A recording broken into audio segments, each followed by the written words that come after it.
Hi, it's me again with Corel Tips and Tricks, and this is part 2 of making a 3D number or 3D letter look like a little bit. So I did one with a little shadowing, and while that video was loading, I was kind of playing around.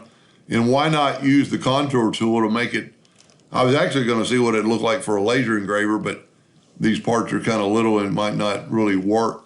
So if you haven't watched part 1, you might want to watch part 1. I've taken the extrude part apart and taken out the color, and I am going to change that outline to a darker blue. And then I'm going to go up to my contour tool and I'm going to contour to the center, 0.001, which is the smallest number they'll allow you to put in, and just put OK. So it's going to go from that dark blue to a gray. Let's back it up and make our blend a white. So that looks pretty good. Now just take that extrude part, and it's grouped together, so I only had to do all the groups at one time.